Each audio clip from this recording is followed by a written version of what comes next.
కుమారస్వామి జీవిత చరిత్ర ఆధారంగా Trivikram mythological socio fantasy కథను రాసుకొని సినిమాను ప్రకటిస్తూ ఆ మధ్య ఓ పోస్టర్ రిలీజ్ చేశారు. Born in the north, forge in the heartland, worshipped in the south అనే ట్యాగ్ లైన్ ఇచ్చారు. సుబ్రహ్మణ్య స్వామి నార్త్లో పుట్టాడని దర్శకుడు చెప్పడం తంబీలకు నచ్చలేదు. గాడ్ ఆఫ్ వార్ తమిళనాడులో పుడితే నార్త్లో పుట్టారంటూ దర్శకుడు చరిత్రను వక్రీకరించారని తంబీలు మండిపడుతున్నారు. గాడ్ ఆఫ్ వార్ ఇష్యూ రాజకీయ రంగు పులుముకుంది. తమిళ మనోభావాలు దెబ్బతీసేలా క్యాప్షన్ ఉందంటూ రాజకీయ నాయకులు విమర్శిస్తున్నారు. ఎన్టీకే అధినేత సీమన్ తీవ్ర ఆగ్రహం వ్యక్తం చేశారు. తమిళ దేవుడి పుట్టుక గురించి తప్పుడు ప్రచారం చేస్తే సినిమాను అడ్డుకుంటామని హెచ్చరించారు.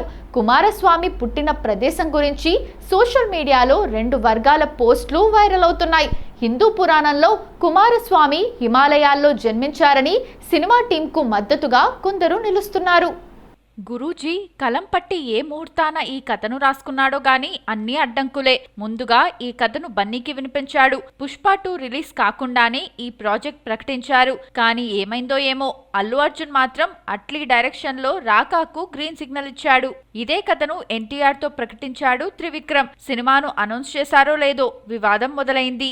ఇది రాజకీయ సాంస్కృతిక చర్చకు దారితీస్తోంది. వివాదంపై ఇప్పటి వరకు అయితే ఎలాంటి అధికారిక స్పష్టత రాలేదు. పోస్టర్లో కుమారస్వామి పుట్టిన ప్రదేశం గురించి రాయడంతో రచ్చ మొదలైంది. ఇదే విషయాన్ని సినిమాలో చూపిస్తే తంబీల మనోభావాలు దెబ్బతినడం ఖాయం. సినిమా రిలీజ్ ను అడ్డుకుంటారు. పుట్టిన ప్రదేశం ప్రస్తావన కథలో లేకుండా జాగ్రత్త పడితే సరిపోతుందన్న ఆలోచనలో మేకర్స్ ఉన్నారట.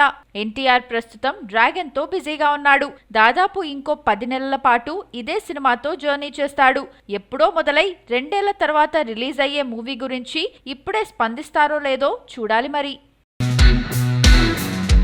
మ్యూజిక్ డైరెక్టర్ గా టాలీవుడ్ ను ఊపేస్తున్న సెన్సేషన్ ఎస్ఎస్ తమన్ 20 ఏళ్ల తర్వాత తనలోని మరో యాంగిల్ ను బయటకు తీసుకొచ్చారు. శంకర్ దర్శకత్వం వహించిన క్లాసిక్ హిట్ బాయ్స్ తర్వాత ఆయన మళ్ళీ నటుడిగా కెమెరా ముందుకు వచ్చారు. యంగ్ హీరో అథర్వ మురళి నటిస్తున్న తాజా తమిళ చిత్రం ఇదయం మురళి. ఈ చిత్రాన్ని తెలుగులో హృదయం మురళి పేరుతో జూలై 10న ప్రేక్షకుల ముందుకు తీసుకొస్తున్నారు. ఈ చిత్రంలో తమన్ ఒక కీలక పాత్రలో నటిస్తున్నారు. తాజాగా మేకర్స్ ఈ చిత్ర ట్రైలర్ ను రిలీజ్ చేశారు. ఈ ట్రైలర్ ను చూస్తుంటే ఒక pure romantic and musical entertainer గా ఈ చిత్రాన్ని దర్శకుడు ఆకాష్ భాస్కరన్ తెరకెక్కించినట్లు అర్థమవుతోంది. ఇక్కడో ఆసక్తికరమైన విషయం ఏంటంటే ఈ చిత్రానికి తమనే సంగీతం అందిస్తుండటం. ట్రైలర్లో visuals, Atharva looks, Thaman background score సినిమాపై అంచనాలను పెంచేలా ఉన్నాయి. ఈ క్రేజీ మ్యూజికల్ ప్రాజెక్ట్ ను టాలీవుడ్ టాప్ ప్రొడక్షన్ హౌస్ మైత్రి మూవీ మేకర్స్ తెలుగులో రిలీజ్ చేస్తుండటం ఈ సినిమాకు మరింత మైలేజ్ తీసుకొచ్చిందని ట్రేడ్ వర్గాలు చెబుతున్నాయి. ఈ సినిమాలో హీరోయిన్ గా latest blockbuster blast heroine Preethi Mukundan నటిస్తున్నారు. అలాగే ఈ చిత్రంలో కాయదు లోహర్, ఫహద్ ఫాసిల్, నిహారిక కూడా నటిస్తున్నారు. కన్నడ నిర్మాణ సంస్థలైన హోంబేల్, కేవిఎన్ లాంటి కన్నడ ప్రొడక్షన్ హౌస్లు మన స్టార్ హీరోలు ప్రభాస్, మెగాస్టార్ చిరంజీవులపై కర్చీఫ్స్ వేసి లాక్ చేసి టాలీవుడ్లో ఎదిగేందుకు ట్రై చేస్తున్నాయి. అదే దశలో మన ప్రొడక్షన్ హౌస్లు శాండిల్వుడ్ టాప్ హీరోలపై ఫోకస్ చేస్తున్నాయి. టాలీవుడ్ నిర్మాణ సంస్థ పీపుల్ మీడియా ఫ్యాక్టరీ చందనసీమలో భారీ బడ్జెట్ చిత్రాలు తెరకెక్కిస్తోంది. గోల్డెన్ మెగాస్టార్ గణేష్తో పినాకా, శ్రీమురళితో మరో ఫిలిం నిర్మిస్తోంది. రీసెంట్లీ పినాకా టీజర్ వదిలారు మేకర్స్. భారీ విజువల్ వండర్ గా తెరకెక్కిస్తున్నప్పటికీ బాహుబలి ఛాయలు కనిపిస్తున్నాయంటూ విమర్శలు వస్తున్నాయి. డాన్స్ మాస్టర్ ధనుంజయ ఈ మూవీతో దర్శకుడిగా మారబోతున్నాడు. అక్టోబర్ 2న ప్రేక్షకుల ముందుకు రాబోతుంది ఫిలిం.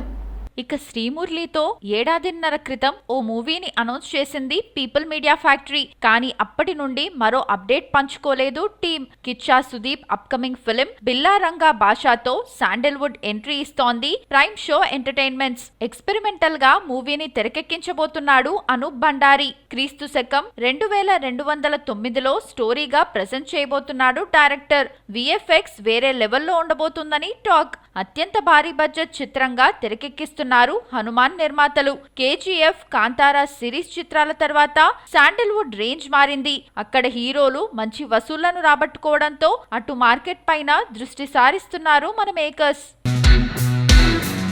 కొన్ని సినిమాలు ఫస్ట్ డే ఫస్ట్ షోతో పాజిటివ్ టాక్ తెచ్చుకొని వసూళ్ల ఊచకొతకొస్తుంటే ఇంకొన్ని డివైడ్ టాక్తో స్లోగా ఆడియన్స్ను థియేటర్స్ వైపుకు తెప్పిస్తుంటాయి. ఈ మధ్య బాలీవుడ్లో ఈ తరహా ధోరణి ఎక్కువగా కనిపిస్తోంది. మే వాపస్ ఆవుంగా నుండి వెల్కమ్ టు ది జంగల్ వరకు వన్ టైం వాచబుల్ మూవీసే అన్నారు. కానీ థియేటర్స్లో నిలబడి కోట్లు కుమ్మరించుకుంటున్నాయి. సూర్య హీరోగా వచ్చిన కరుప్పు తొలి రోజు మిక్స్డ్ టాక్ తెచ్చుకుంది.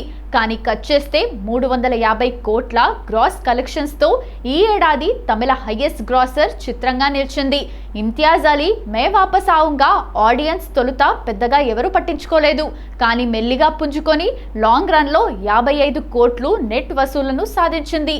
స్లీపర్ హిట్గా నిలిచింది. జూలై 19న వచ్చిన రొమాంటిక్ లవ్ స్టోరీ కాక్టైల్ 2 వారమైనా థియేటర్స్ దగ్గర నిలబడ్డం కష్టమనుకుంటే 2 వీక్స్ కంప్లీట్ చేసుకుని థర్డ్ వీక్ లోకి అడుగుపెట్టింది. మిక్స్డ్ టాక్ తో ఈ సినిమా 100 కోట్లు నెట్ వసూళ్లను రాబట్టుకుంది. Multi starrer movie welcome to the jungle అయితే క్రింజ్ మూవీ అంటూ కొట్టిపారేశారు. అక్షయ్ కుమార్ భారీ తారాగణంతో వచ్చిన ఈ సినిమా 100 కోట్లు నెట్ 160 గ్రాస్ కలెక్షన్లు క్రాస్ చేసి బూత్ బంగ్లా తర్వాత 4th highest Bollywood grosser movie of the year గా అవతరించింది. మిక్స్డ్ టాక్ వచ్చిన సినిమాలు ఆడటం కొంత ఆశ్చర్యం కలిగిస్తున్నా సమ్మర్ లో సరైన సినిమాలు లేకపోవడంతో రిలీజ్ అయిన మూవీస్ బోర్ కొట్టిస్తుండడంతో మరో ఆప్షన్ లేక ఉన్న వాటిలో బెటర్ ఫిలిం వీక్షిస్తున్నారన్నది క్రిటిక్స్ వాదన. భారత క్రికెట్ చరిత్రలోనే అత్యంత విజయవంతమైన అగ్రెసివ్ కెప్టెన్లలో ఒకరైన మహారాజా సౌరవ్ గంగూలీ. ఫ్యాన్స్ ముద్దుగా దాదా అని పిలుచుకునే గంగూలీ పుట్టినరోజున Ganguly biopic Dada the Sourav Ganguly story first look పోస్టర్ను మేకర్స్ అధికారికంగా విడుదల చేశారు. గంగూలీ పుట్టినరోజు కానుకగా విడుదలైన ఈ ఫస్ట్ లుక్ పోస్టర్లో బాలీవుడ్ వర్స్టైల్ యాక్టర్ రాజ్ కుమార్ రావు గంగూలీ పాత్రలో అచ్చుగుద్దినట్లు సరిపోయారు. క్రికెట్ హిస్టరీలోనే ఐకానిక్ మూమెంట్ అయిన లార్డ్స్ బాల్కనీలో జెర్సీ విప్పి గాల్లో ఊపిన చారిత్రాత్మక ఘట్టాన్ని ఈ పోస్టర్లో అద్భుతంగా రీక్రియేట్ చేశారు. ఈ భారీ బయోపిక్ ను టాలెంటెడ్ డైరెక్టర్ విక్రమాదిత్య మోత్వానే స్క్రీన్ పైకి తీసుకురానున్నారు. ట్రాప్డ్ వంటి వైవిధ్యమైన చిత్రం తర్వాత రాజ్ కుమార్ రావు విక్రమాదిత్య కాంబోలో వస్తున్న రెండో చిత్రం ఇది కావడంతో ప్రాజెక్ట్ పై భారీ అంచనాలు నెలకొన్నాయి. గంగూలీ కోల్కతా వీధుల నుండి లార్డ్స్ గ్రౌండ్స్ వరకు ఆపై ఇండియన్ క్రికెట్ ను ఎలా మలుపు తిప్పారనే స్ఫూర్తిదాయక ప్రయాణాన్ని ఈ సినిమాలో చూపించబోతున్నారు.